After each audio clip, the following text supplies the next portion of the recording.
Y hablando del INEGI, solo voy a hacer un comentario porque evidentemente no soy economista, ¿ok? No soy economista y no voy a engañarlos aquí diciéndolos que yo me la sé de todas, todas con los temas económicos, porque justamente nuestro querido Mario Campa, que lo buscamos para hablar de esto, anda de vacaciones. Entonces vamos a esperar a que regrese para analizarlo de manera muy puntual. Pero sí hay información importante y aquí sí quiero incluso hasta compartir, si lo quieren llamar así, una experiencia. Y tiene que ver con la encuesta nacional de ingresos y gastos, ¿no? Aquí sí es como, entremos en materia. Esta encuesta que les voy a presentar, para que ustedes la vean, por si no la han visto, por si no la conocen, el presidente la comentaba un poco en la mañanera, pero hay algo que comentar todavía más importante sobre los resultados de este censo, ¿no? La encuesta nacional de gastos, de ingresos y gastos en los hogares, va midiendo en realidad cómo vamos avanzando en temas de ingresos, gastos, y eso significa inmediatamente qué tanto estamos alejándonos de la pobreza, qué tanto estamos cerrando la brecha de desigualdad y cómo es que esto está ocurriendo, de dónde viene ese dinero y cómo está pasando. Y les digo que aquí usted puede ver la cuenta que quiera y va a encontrar una interpretación distinta. Va a encontrar una interpretación completamente diferente de a ver quién el censo, dependiendo de lo que usted encuentre o de a quién escuche, pues va a entender más o menos si las cosas están bien o no están bien. Entonces, ¿qué es lo que pasa con este censo? Quiero ponerles o quiero platicar un poco sobre lo que analiza Gerardo Esquivel, que él estuvo en el Banco de México, él es economista, y algo que dice, y aquí es en donde viene lo que les he platicado de no todo es maravilloso, que no todo es maravillas, no todo está bien para celebrarlo, pero tampoco todo está mal. De hecho, hemos tenido un avance que no habíamos tenido en muchos años y justo tiene que ver con la pobreza. Esta encuesta se levantó entre el 21 de agosto y el 28 de noviembre de 2022. ¿Ok? Esta es la fecha en la que se levanta la encuesta, para que todos ustedes lo tengan con clarito. ¿Cómo funcionó? Pues ya saben que es toca, van y hacen preguntas a cada una de las casas, etcétera. ¿Qué es lo que dice a gran escala el ingreso total en los hogares de México? El promedio del ingreso total trimestral fue de 67,311 pesos trimestral y se compone de un ingreso corriente que es conformado por el ingreso monetario y también por el no monetario, es decir, percepciones financieras que pueden modificar el valor del patrimonio del hogar o que no satisfacen, digamos, los criterios de regularidad y destino, incluyen como retiro de inversiones, ahorros, tandas, cajas de ahorro, préstamos recibidos de personas ajenas, etcétera, o de instituciones financieras, etcétera. Entonces, ¿qué es lo que está diciendo de primer momento? Que en los hogares de México el ingreso promedio total trimestral cada 3 meses es de 67,311 pesos. ¿Cómo se distribuye esto? Aquí les van un poquito las gráficas, aquí está la encuesta. ¿Cómo se distribuyen? El 65,7% es un ingreso del trabajo. Luego tenemos un 17,2% que son transferencias. Luego viene estimación del alquiler de la vivienda, ¿no? Que pues, también es un ingreso, pero digamos que es tu activo fijo. Renta de la propiedad y otros ingresos corrientes que aquí no se estipulan. Y aquí empezamos a ver información que es importante. Lo voy a hacer un poquito más grande todavía. ¿Cómo se ha modificado el ingreso? El ingreso por trabajo comparado entre 2016 y 2022. Si se dan cuenta, el promedio en pesos de 2018, porque de 2016 a 2018 bajó muchísimo, De 2018 a 2022 volvió a subir. 2020 es un año clave para entenderlo porque es pandemia. O sea, es el inicio de la pandemia en 2020. Apenas, o sea, los negocios empezaban a entrar en crisis, empezaban a cerrar, nos empezaban a encerrar a todos, etcétera. Entonces, 2020, para que se entienda, es un año de crisis y también 2021. Pero aquí, 2022, ¿con qué lo podemos comparar? Inmediatamente con el 2018. Porque aquí estamos hablando de poquito más de 4 años de gobierno. De eso estamos hablando. O sea, 4 años, pues sí, los 4 años de gobierno son los que se están analizando en cuanto a estas estadísticas. Ahora, esto, insisto, es importante porque dependiendo usted con quién vaya o a quién escuche, va a entender una cosa distinta. Y como les mencionaba, para mí creo que es muy importante el análisis que hace Gerardo Esquivel, porque quiero que lo vean con sus propios ojos, para que no digan que me lo saqué de la manga. Justo dice, y empieza diciendo que es muy difícil encontrar un análisis balanceado y objetivo de los datos de esta encuesta, porque hay quienes están tanto empeñados en demeritar el rol de las políticas de la administración, de la misma forma que hay quienes se resisten a ver las deficiencias y los límites de esta. Dice Gerardo, leo a periodistas respetados diciendo que no hay nada que celebrar y a expertos diciendo primero que todo se debe al mercado laboral o que fue mentira primero aquello de los primero los pobres. Quiero ver sus reacciones cuando el Coneval dé a conocer las cifras sobre la evolución de pobreza. Estimaciones preliminares sobre la evolución de pobreza revelan que en 2022 habríamos tenido 5 millones de pobres menos que en 2018 y que la tasa de pobreza extrema por ingresos sería la más baja desde que tenemos registro. Esto es importante porque usted, si ustedes se meten a buscar notas relacionadas con la pobreza, todas se van a referir al el resultado de esta misma encuesta por el 2020. Y todas hablan de un incremento en la pobreza. Bueno, estás hablando del inicio de la pandemia, usted me va a disculpar, pero ¿cómo esperas que no pase así? ¿Cómo esperas que no tengas más pobres cuando los mandaste a cerrar a todos porque había una pandemia y empezaste a poner restricciones para que no trabajaran? Evidentemente los ingresos eran mucho menos. Ahora que ya hay una reactivación, que las personas empezaron a salir a sus casas y a poner otra vez a trabajar en 2022, lo que está diciendo en estas estimaciones preliminares que son del Coneval son o sea, que tenemos 5 millones de pobres menos que en 2018. Otra cosa, y aquí lo explica Esquivel, es que la reducción de la pobreza ocurre por una combinación tanto de factores como el aumento del salario mínimo y la reforma al outsourcing, pero también por programas sociales como la pensión de adultos mayores o las becas a discapacitados. Pero justamente hay dos problemas. El primero es la cobertura de salud, que efectivamente con lo que pasa con el INSABI, vaya, no hay una cobertura de salud general. No, de hecho, ahí hubo un retroceso un poco en la cobertura de salud y la cobertura de los programas sociales en las zonas donde predomina la pobreza extrema. Y esa es la crítica que he escuchado de dos analistas serios. Eso, y lo he estado leyendo de quienes sin sesgo lo están interpretando. ¿Qué es lo que está pasando con los programas sociales? Critican, y escucho a muchos críticos decir que los programas sociales del presidente son regresivos, pero se les olvida que el presidente eliminó programas sociales que no se usaban o que estaban duplicados. Y que ahora tenemos una cobertura de programas sociales universal y que son constitucionales. Entonces, en el análisis olvidan que se desaparecieron programas sociales y que se sustituyeron por otros. De hecho, todavía he visto quienes están analizando el programa, por ejemplo, de Prospera, lo ponen ahí. O que te ponen el seguro para madres solteras. Sabemos que esos programas ya no están, que se sustituyeron por otros, los cambiaron por completo.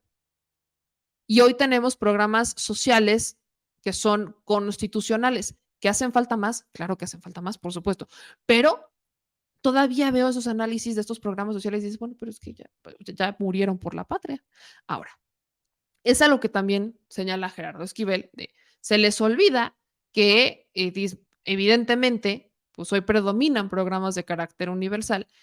Y aquí lo que se sugiere, y para eso sirve el censo del INEGI, porque creen que nada más es como para medir qué tan bien vas, justamente para lo que les voy a decir, para eso sirven estos censos del INEGI, para saber si algo está bien, si algo está mal y cómo mejorarlo.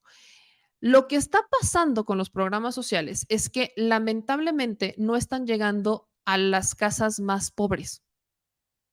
No están los servidores del bienestar, los delegados del bienestar, no están llegando a las zonas rurales, de las más rurales, de las más alejadas, de las más alejadas. Les voy a contar una experiencia. La colonia en la que vivo en Puebla no es una colonia rural, es una colonia urbana en una zona residencial de clase media. Ajá, es una zona residencial de clase media. Entonces, en esa zona residencial hay universidades en la parte de atrás. Durante un tiempo vivían pues, ya personas de la tercera edad y demás, pero ya sobre todo está volviendo una zona de jóvenes, porque hay una universidad muy cerca, entonces ya digamos que o se volvieron comercios, plazas comerciales chiquitas, o empezaron a convertirse en casas para rentar departamentos para los estudiantes que vienen de lejos. Entonces, hago esta precisión porque ahí justamente fue donde pasaron los servidores del bienestar ofreciendo la de adultos mayores. No voy a decir que no la necesitan, pero no es una prioridad. Esa zona en particular no sería una prioridad para entregar un programa de adultos mayores, teniendo zonas rurales en Puebla, en donde no tienen ni siquiera luz. ¿Me explico? ¿Qué te gusta? ¿5 kilómetros? Exactamente. O sea, a eso voy. Esa es una experiencia que yo puedo decir. A mi mamá, que todavía ni siquiera cumple la edad para tener la pensión, se la fueron a ofrecer, como de usted téngala, ¿no? Sáquela, o sea, benefíciese. Mi mamá se negó. ¿Por qué? Porque pues, no cumple con la edad, etcétera. ¿Qué es lo que, insisto, qué es lo que pasa con esto? Que lamentablemente no es que los programas sociales estén fallando, es que los delegados del bienestar, que son los responsables que las personas lleguen hasta las zonas más lejanas de las más lejanas, no están viendo que eso ocurra y se están quedando en las zonas más cómodas. No están teniendo criterio de reparto. Ahora, no estoy tampoco diciendo que eso sea algo que esté pasando en todos los estados ni con todos los delegados, no. Pero lamentablemente, ese es el impacto que se está viendo en el tema de los programas sociales. Ese es el impacto que se está viendo. Ese es el problema. Que estamos viendo que no están llegando hasta las personas más que viven más lejos. Y también tiene un sentido, y ahí les va el por qué, las herramientas para llegar hasta allá. Nos vamos a tener que regresar al debate del por qué en zonas rurales llega la Coca-Cola o llega Bimbo, pero no llega agua potable. ¿Por qué llega Coca-Cola o llega Bimbo? Porque ellos trazaron los caminitos y le metieron una cantidad de presupuesto para que sus camiones se instalaran en esas zonas y para que pudieran repartir la Coca-Cola y los alimentos procesados hasta las zonas más pobres. Es exactamente el mismo fenómeno. Es exactamente lo que está pasando. ¿Por qué pueden llegar ellos y los demás no? Porque necesitas un desplegado no solamente de gente, sino también de recursos. Aplica algo similar a lo que tendría que aplicar el INEGI. Necesitan contratar gente de la zona para que sea más fácil que lleguen. Pero ¿cómo le vas a hacer si tú no te acercas a la zona? ¿Qué pasa con muchos delegados? Y esto es muy triste. Pero muchos delegados del bienestar, lamentablemente, solo van a las cabeceras municipales. Hacen actos de presencia en las cabeceras municipales y entonces supervisan medio el trabajo de las cabeceras municipales. Pero dile a la gente que se vaya y que se aviente el recorrido hasta las zonas rurales en donde no tienen luz ni agua, cuando no se sabe ni siquiera el camino, cuando es muy probable que vayan a perder la señal, cuando ni siquiera saben para dónde es. Que hay lugares donde lo hacen, sí, pero esta debería de ser la prioridad. Entonces, ahí está el llamado de alerta para los delegados del bienestar. Ahora ahí les va la otra. Estamos hablando que este es el censo del 2022. Del 2022 a la fecha, muchas cosas pueden ir cambiando, sí, porque ya pasó un año de ese censo. Hace un año hacen el levantamiento de la encuesta y un año después publican porque analizan toda esta información. Ahí es justamente ahí es en donde está él, la oportunidad de mejorar de los programas sociales. No es que estén mal, es que están entregándolos en zonas que podrían no ser una primera prioridad. ¿Qué es en donde está el factor que está equilibrando la balanza con los más pobres y por qué estamos viendo que está disminuyendo la pobreza, pese a que no son todos los pobres de los más pobres los que están recibiendo de prioridad los programas sociales? El tema del salario mínimo. De a bote pronto, el tema del salario mínimo. Así, nada más, para empezar. ¿Cuántos, Marta? ¿Cuántos millones dijo? ¿5 millones? 5 millones. El tema del salario mínimo y el que los empleos, o sea, todavía seguimos teniendo temas con el outsourcing, lo sabemos, pero el que ya las empresas las están obligando, porque existe la ley, a erradicar el outsourcing. Entonces, tienen que contratarlos formalmente. El que tuvieran que contratar formalmente a las personas implica darles un salario mínimo o cotizarlos con salario mínimo. Y eso es lo que empieza a impactar. Ahí es en donde estamos viendo que empieza a impactar. ¿Qué es lo que dice el INEGI en un boletín ya más, vaya, de hecho el boletín que usa el gobierno? Lo que está diciendo el INEGI es que el ingreso laboral para el 10% de los hogares más pobres se incrementó en promedio 29% del 2018 al 2022 en términos reales. Aquí dicen que por programas sociales de 2018 a 2022 hubo un aumento real del 24% para el 10% más pobre, en comparación con 2016 a 2018 que se redujo un 17%. Aquí está el propio porcentaje para el 10% más pobre. Sabemos que no son los pobres de los más pobres porque el porcentaje es aún mayor. Dice, de la encuesta nacional de ingresos y gastos de los hogares de 2018 a 2022, las becas para el 10% más pobre aumentaron un 187%, del 2016 al 2018 se redujeron en 55%, para el siguiente decil más pobre del 2018 a 2022 se incrementaron en 15% y del 2016 al 2018 hubo una disminución del 0.2%. En salarios, del 2018 al 2022, el aumento para el 10% más pobre fue del 41% real y ahí es en donde está el impacto de por qué estamos teniendo más pobres, mientras que para el 2016-2018 hubo una reducción del 5%. Vaya, si apenas el salario mínimo lo aumentaban un peso, vaya. Para el segundo decil, estas cifras fueron 15% de aumento de 2018 a 2022 y de solo 3% de 2016 a 2018.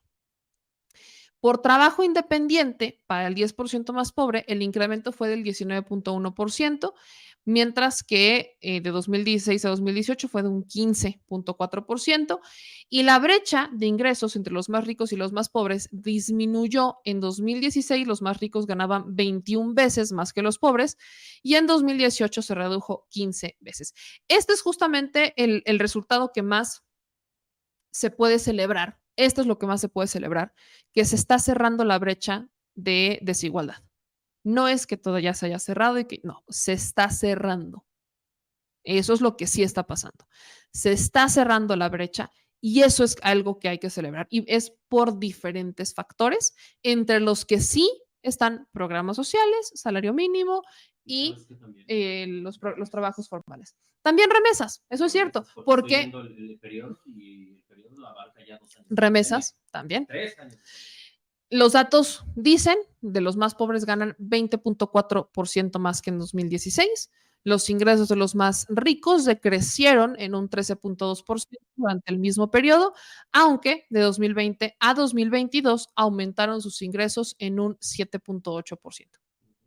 Eso es a grandes rasgos un poco del análisis de lo que se puede decir sobre, sobre todo esta encuesta del INEGI, que si vaya, y aquí soy muy insistente, si para algo sirve, es para entender en dónde se tienen que apretar las tuercas, dónde hay que estar apretándolos. Veíamos otras encuestas y algo que a mí me brincaba mucho es porque los más ricos, por ejemplo, estaban recibiendo un porcentaje superior de programas sociales. Bueno, hace sentido cuando empiezas a entender esta encuesta. Los percentiles de hogares que están recibiendo los programas sociales no son todos de los pobres de los más pobres, deberían, pero no se llega ahí y es por muchos factores. Sobre todo el que no tengan las herramientas para llegar hasta las zonas en donde no hay conexión, no hay internet, no hay nada. Ese es el problema.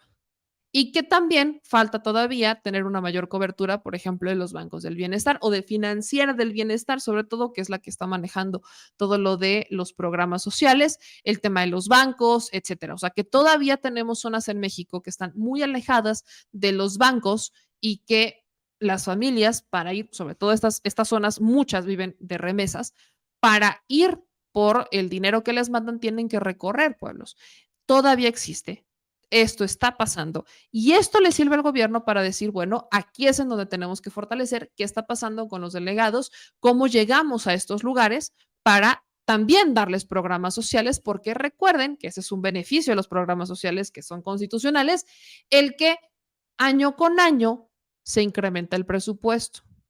Y al incrementarse el presupuesto año con año, más personas pueden recibir estos programas sociales.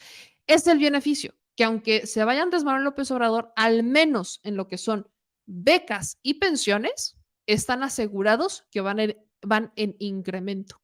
Y en un país donde tenemos cada vez más adultos mayores, esto es importante.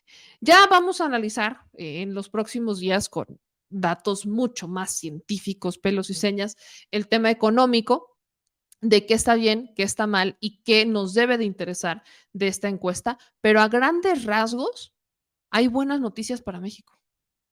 A grandes rasgos hay buenas noticias para México. Estamos cerrando la brecha de pobreza.